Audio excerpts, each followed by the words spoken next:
Bishop Hartley football is back, and this week they're traveling to Youngstown to take on Ursuline. I'm Bob McElligott, and I'm joined right now by the head coach of the Bishop Hartley Hawks, and that is Brad Birchfield. Brad, last year when we talked at this point in time, it was just a weird summer. It was a weird training camp.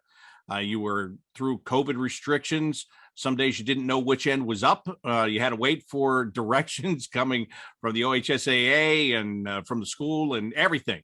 This year, how much has it been back to a normal summer practice routine in a normal training camp? We've been fighting for that consistency and fighting to keep it normal. And I think it's, knock on wood, we're getting there. I mean, every day could be new, but I think it's felt pretty normal. I haven't turned on the TV or read the newspaper, so as far as I know, it is normal, and the kids are great, the parents are great. We've made accommodations that we think are smart. We limit our time inside, and that seems to be the biggest thing, which fits football pretty well anyway, and gives us an opportunity to get better. So that's been the only kind of accommodation. But we're getting on a bus and going 3 hours to Youngstown on Thursday night, so it better be normal. Yeah, that's a very good point. Hey, last year you finished 6-4. It was a strange schedule that you had to play last year too. You were playing an NFL style schedule where you had to play everybody within your own conference there 2 times, one at home, one away. I know it hurt to lose to DeSales 3 straight times, especially when you were looking for a regional championship and to move on. But what did you learn? What did your team learn? Because you have a very experienced team, many of them coming back this year. What was learned from that entire experience that you had last year? Well, I mean, you take just the games we lost, and we learned that we had to get better, and we had to get stronger, and we had to get bigger, and we had to, get more physical to beat the very best teams on our schedule. And so we've made a conscious effort at that. I think we're bigger and stronger. We'll make sure we don't lose the explosiveness and the things that we've been fortunate to be a part of for a long time. But we had to get bigger and stronger, and I've been proud about how the kids have done it. I mean, there was a ton to learn, and you sit back and you do reflect a little bit, but I don't know. I think you have to keep into perspective. I mean, you'd like to think that there aren't going to be other years like we just had there. I thought the CCL games were really fun. I mean, if you take the games that Hartley, DeSales, and Waterston played against one another, they were all 1-score games, and until the regional final. And so that created a great buzz and a great excitement within our league, and really showcased the kids and the programs within the league. So I thought it was a great thing. I don't know anybody signing back up for it, but it definitely was pretty cool, and it kind of reinforced our identity. I remember talking to you right after that final loss, and you were excited. You were disappointed at that time, but you were excited about the team that you have right now because of all of that experience. In fact, you're coming back here with a team that has experience in almost every area of the game. What have you seen during the summer? What have you seen during the training camp that makes you even more excited about the upperclassmen you have returning this year? Well, that we've committed to improve. As we've made mistakes, you learn the most about yourself when you do 7-on-7s or practice with other teams, or you scrimmage, which we've done the last 2 weeks, and you're going to see where things that you're not doing well, and those, we scrimmage good people, so those are going to be exposed. And I was really proud on how the kids kind of accepted the responsibility to get better and improve. And last night we kind of set our goals for the whole season, had a long talk, and we've had great football teams whose goals have been to have scoring averages or what have you. And those things are important. Don't get me wrong. I mean, they are part of the games, whether we admit it or not. But the first thing the kids said is, we want to get better every single week. And that was the very first thing. That wasn't as coaches prodding them. And that was a coach's dream. So this is a great team. It's a great group of kids. They're very selfless, very loyal. And they've kind of accepted the responsibility to improve, just as the entire program has. You're a team that you've always built your team on the run game. You've always had great people in the backfield. You've utilized your receivers and jet sweeps in a very good way throughout the course of the years. So many times it's been about the guys that are running the ball, and the guy under center is kind of managing that running the ball. But Peyton Underwood is now a junior quarterback, and he has a full season of experience as a sophomore. We saw a little bit of his arm last year with Richard Kenny and Trey Saunders, 2 guys that can line up on the ends and take off down the field. Do you see passing being a bigger part of your offensive attack this year? I get asked that all the time, and I think it all depends on what the opponent is trying to take away and what the opponent can do. I mean, if anything has been proven, we had to, obviously we improved on our lines and got stronger. I've kind of already hit on that. And so that's going to be a correction when teams want to take certain things away from us, but we've got to be able to throw it too. It's 2021. We've got to be able to give ourselves what they call, I don't know, reliefs from the run game. And when people load up on it, we got to make people pay for doing that. And we have, and that's one thing, that's the coach speak. But the other thing is we have really good players. Peyton's a really good player, and he's accurate and he's strong armed. And Bryce January, we're going to use him as well. I mean, he is a weapon for us that we've got to find packages to use for sure. And obviously you talk about Trey and Richard and wait till you see Anthony Murphy and getting him involved in the pass game and the run game. We've got to use our people. We'd be foolish to sit back and not use our people. And you don't want to run into walled cities. So you kind of identify what the team's trying to take away. And if you can't ram right through it, you'd be stupid not to take advantage of what they do.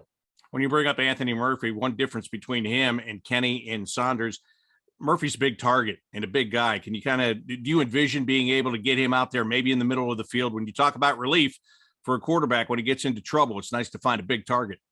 We hope. We want to use him a lot of different ways. I think people, it'll be interesting to see how people defend him. Will they put a bigger defender on him?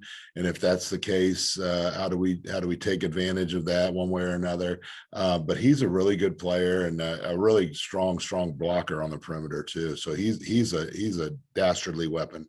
Yeah. Speaking of blocking, I can get into your running backs and I will in a second here, but it's always that offensive line. That's why you are successful as a running team, is because of the way that you just manufacture linemen year after year. You start them young, they play for a long time, they get better.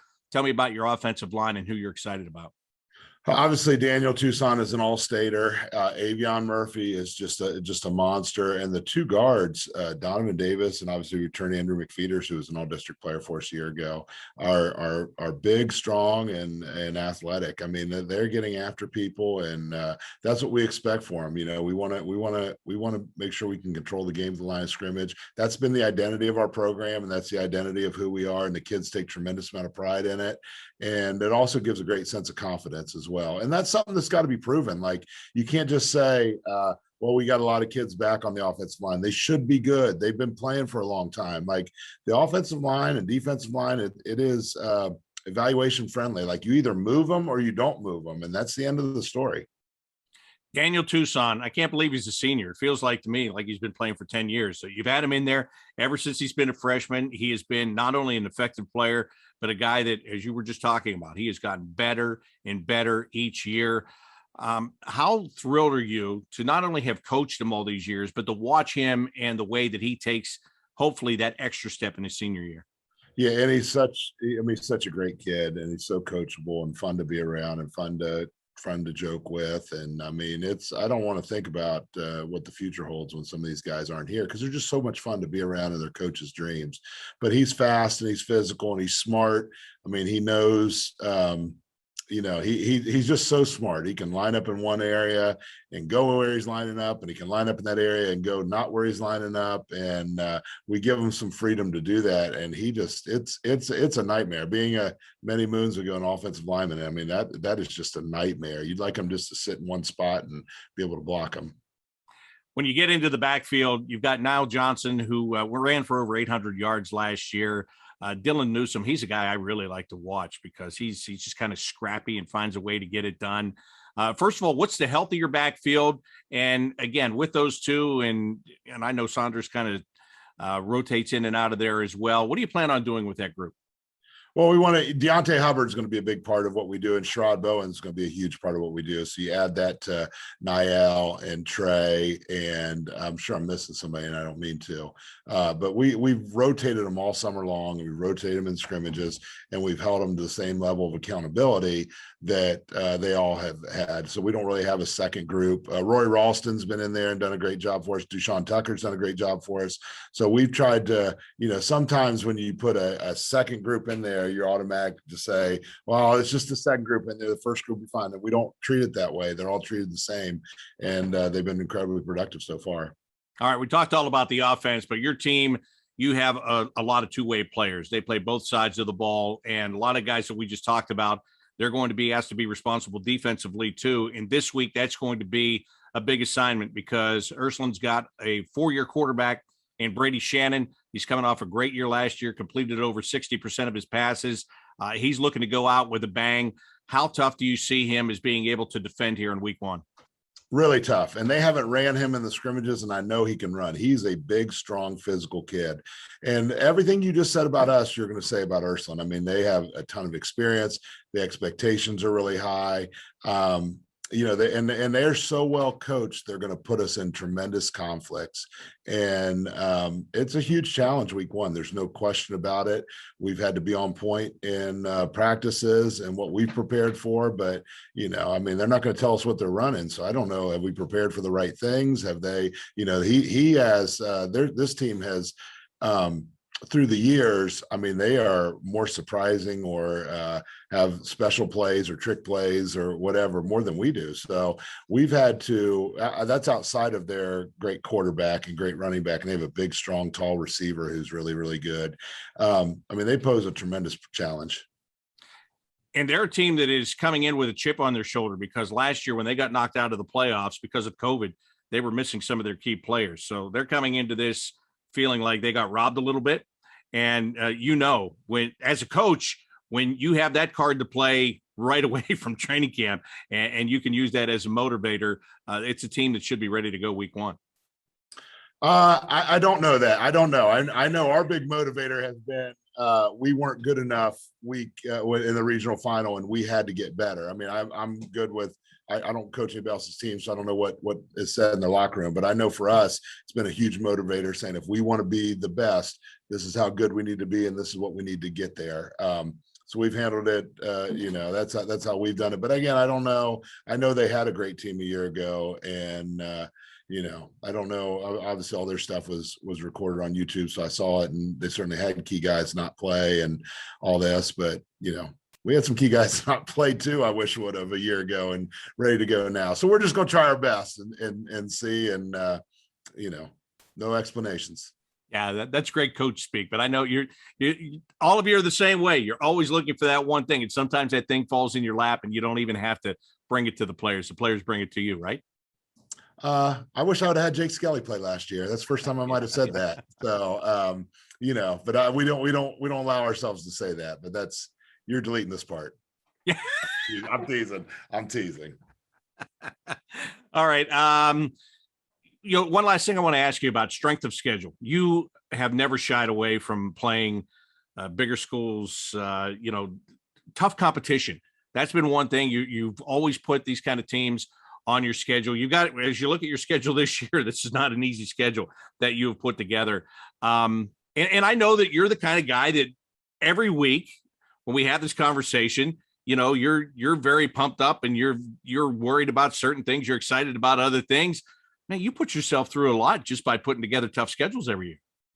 Yeah, I try to be a reader, and I read something this summer that it's about staying in the moment because the future only provides anxiety and the past only provides regret. And I think I remind myself of that every single day when I think about who's up next. But we modeled it. This is, I guess, a little bit here.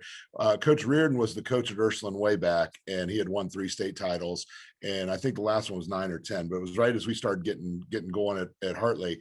And I couldn't get enough of every time he would speak at a clinic and what he would do. And we modeled a lot of our program off of what he did in so many ways, from the senior poster the kids get at camps, from the activities we do in the off season, from a little bit of the explosiveness that we try to do offensively.